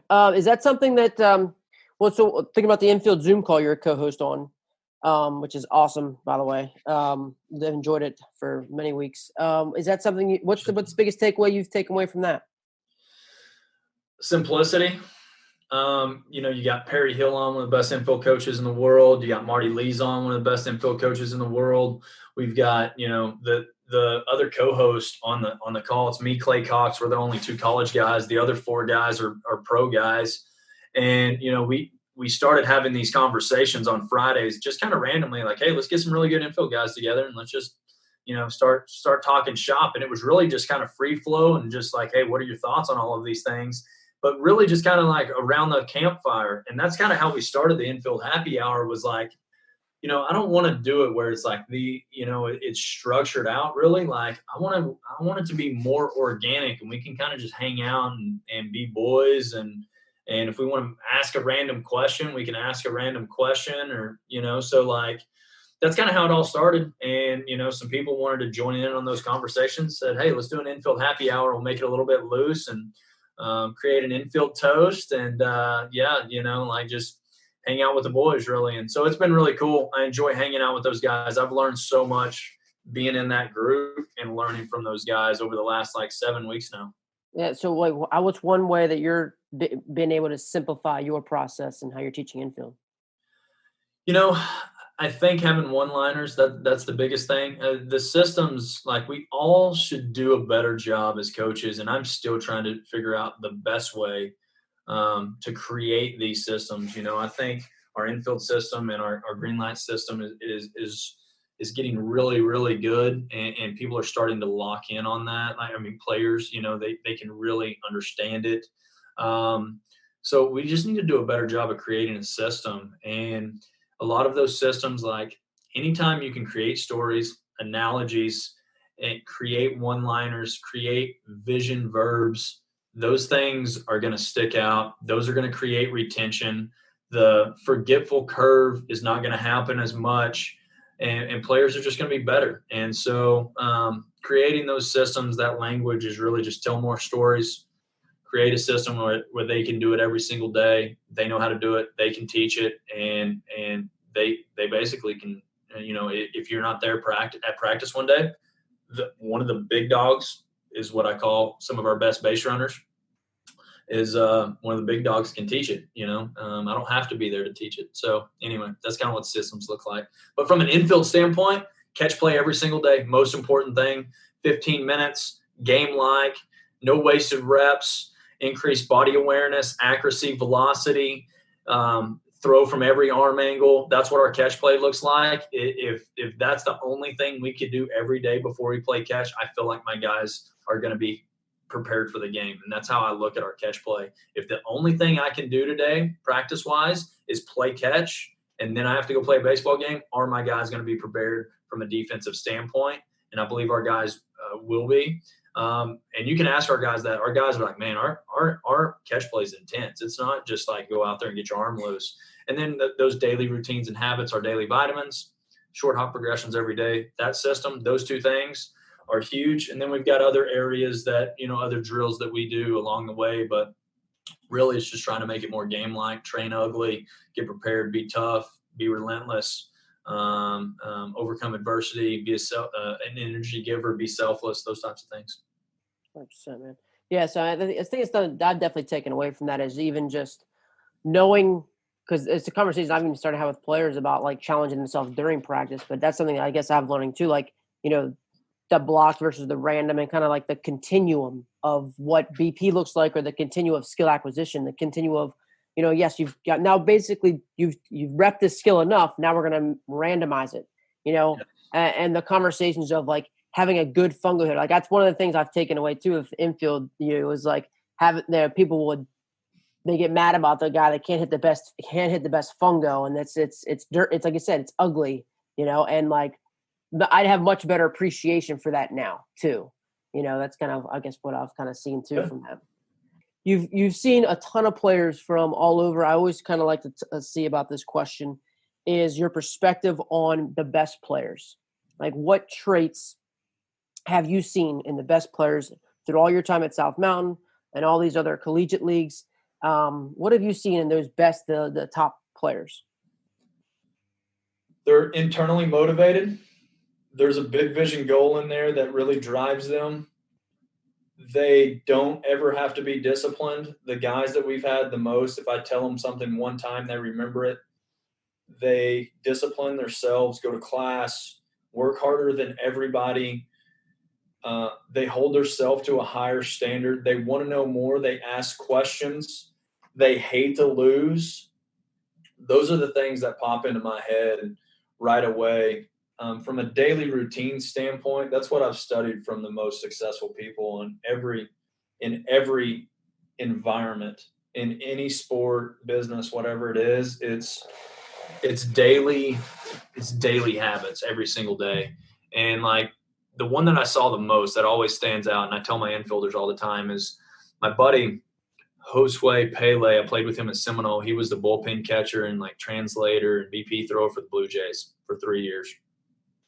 And so I got to get on field and watch the Blue Jays hit BP when it was like, Donaldson and Troy Tulowitzki and Pilar and Jose Bautista, right when they were raking, right in that area where they were one of the best offenses in the league.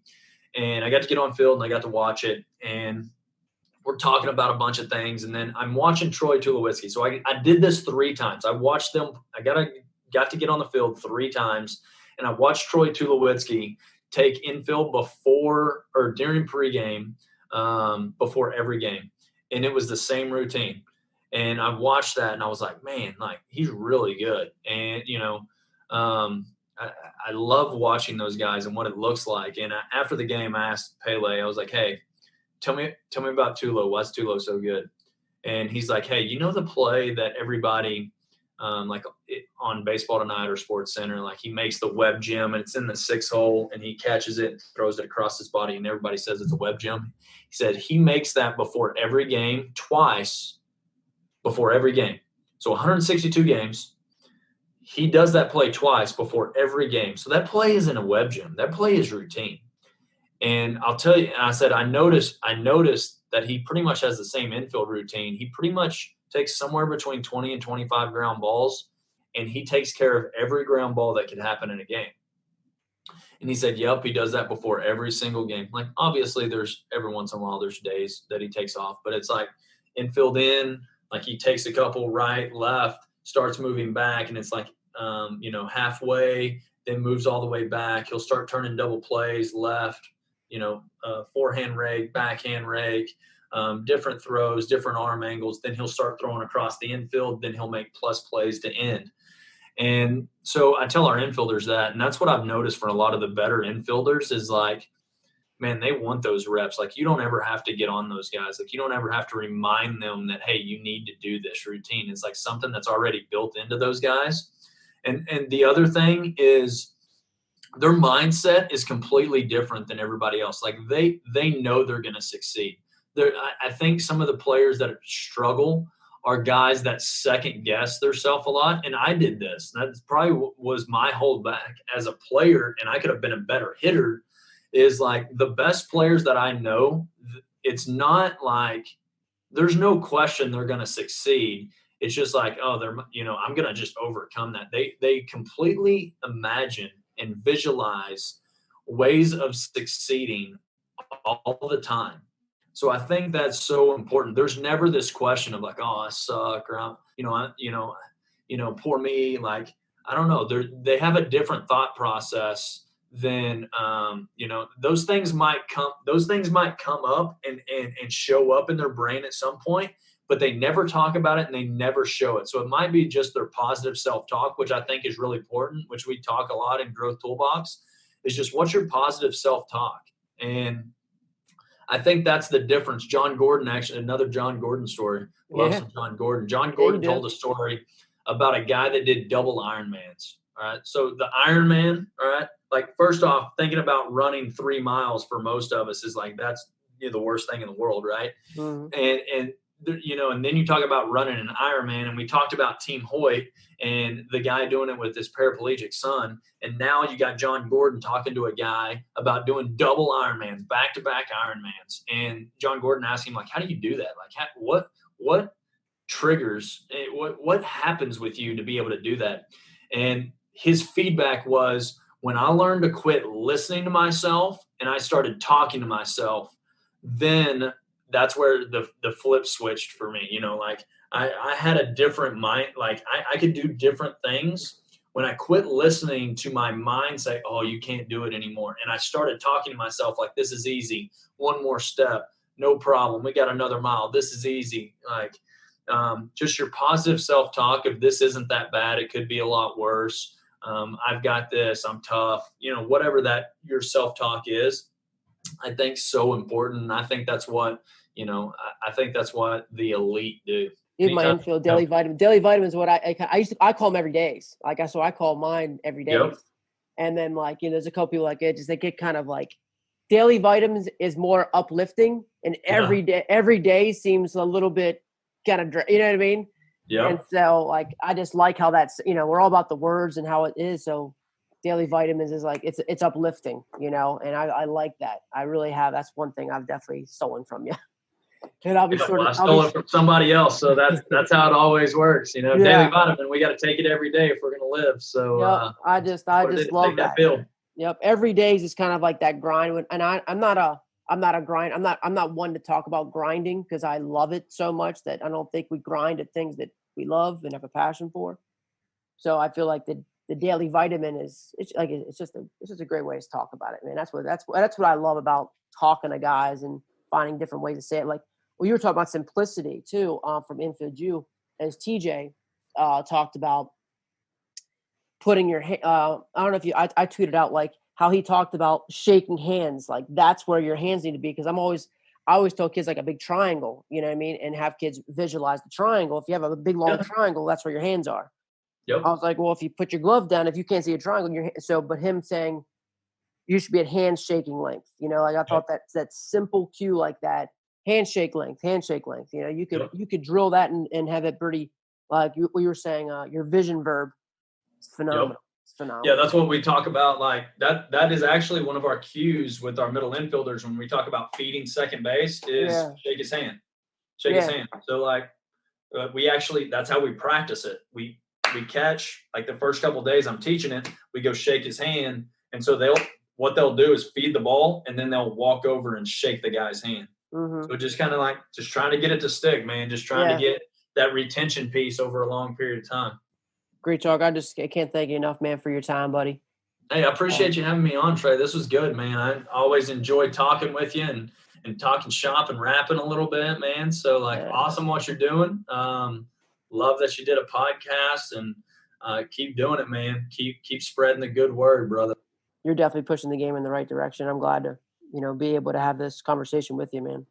I appreciate you, man. I'm humbled that you had me on. I'm glad we got to talk shop again, brother. Me too, man. Me too.